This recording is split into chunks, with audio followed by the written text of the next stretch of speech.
This comes as somewhat of a shock to me, to be honest, guys. I would have expected Mercedes-Benz, who sell electric cars at an average price of around about $80,000, that's US dollars, by the way, would be making a profit on EVs, but it turns out they're actually not. So maybe Tesla and BYD's achievements are even more significant than we previously thought. Hello, my friends. Welcome to the channel. I'm Sam Evans. You're watching the Electric Viking. Welcome to all the new subscribers. Great to have you. Welcome back, everyone else. Now, I've previously reported that I believe Mercedes-Benz were making a profit on EV sales, considering the average sales price is so high. But even though that's the case, I mean, you've got the EQS, the EQE. They make up a pretty large percentage of Mercedes-Benz EV sales worldwide. They don't sell many cheap EVs.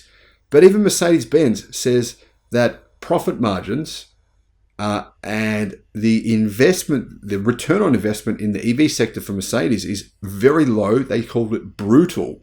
They say it's so brutal they're going to have to focus on shift some of their investment away from that into gasoline-powered cars. That just sounds like they're making a bad situation even worse, in my opinion, rather than saying, hey, how are we going to fix this, which is what I think they could do. For example, if they're not making a profit on most of their EVs, I mean, shift production of the batteries to LFP. It's not really that hard. Tesla have shown that it's not that difficult. I don't understand. I mean, even Ford, the Mustang Mach-E, they sell with LFP batteries. People buying the bottom of the range EVs, they don't even know what batteries in these things. The average person doesn't watch YouTube channels to learn like you guys. They're not, to be honest, as smart as you guys, and they don't know all this stuff about the difference between an LFP battery. And to be honest, they're actually good anyway. Think about it, 35% to 40% of the cost of the car is the battery pack. It's a pretty easy solution. Structural battery pack, reduce the weight.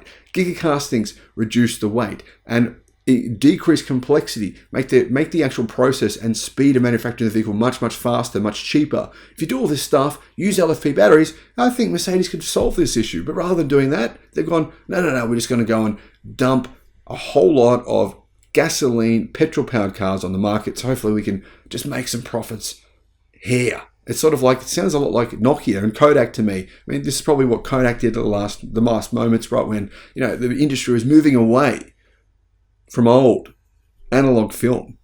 Remember, there was just film flooded everywhere. I remember these, the film rolls, just seeing them stacked. It was like the end of the supermarket. Where you go and check out, you go and check your things out on the actual part where they scan your items. And I remember just seeing all these rolls of film on the end of every checkout line because they couldn't sell the stuff. So they were just putting it everywhere. Now, this is the case in China right now. And keep in mind, Mercedes-Benz and China are inextricably linked. Mercedes-Benz are very concerned about China. They have said on numerous occasions now, Europe, please don't poke the bear. They keep on saying this. Like, CEO of Mercedes keeps saying, don't poke China, please don't. How many times does he have to say this before Europe go, oh, maybe there's a reason why he's saying this? Well, the reason is this, approximately 50% of Mercedes-Benz profits come from China. And that's where legacy auto is struggling. Mercedes-Benz reported its Q3 earnings this week. They said it would remain committed to its plans and goals for EVs, but it will bolster earnings with better returns from its gasoline and petrol-powered portfolio, try and increase margins in that area. This is a pretty brutal space, said CEO Harold Wilhelm on the call. I can hardly imagine the current status quo is fully sustainable for everybody. Yeah, exactly. He's saying, right, they're making losses. They're losing billions of dollars on the EVs they're selling.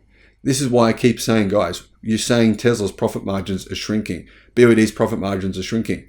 It's like, yeah, okay, they're saying a company that's doing well, right, is doing way better than everyone else. Let's just let's flip it into a negative. It's so bizarre when you've got CEOs of Mercedes-Benz, Ford, GM saying, we can't make a profit selling EVs, right? If they could make a profit on them, they'd be saying, look how well we're doing. Everyone else, just watch us. They're not even saying that. They're saying this is not sustainable for anyone. So, he was right. Ford has delayed a $12 billion EV investment. General Motors have delayed an investment as well in battery factories. They have also Blade, the Silverado EV. Everyone is getting hammered in this space. However, some are coming to the top. Like I said, BYD and Tesla are doing what we've predicted now for years, and what I've predicted on this channel about BYD for years, and that is the cream of the crop is rising. Mercedes-Benz chose to offer discounts on EVs in Germany and China. However, Wilhelm, the CEO, said this would not represent the brand's overall strategy regarding EVs and trimming its losses. But keep in mind, Mercedes, to move a lot of its high-priced EVs, has had to discount them enormously. BMW as well.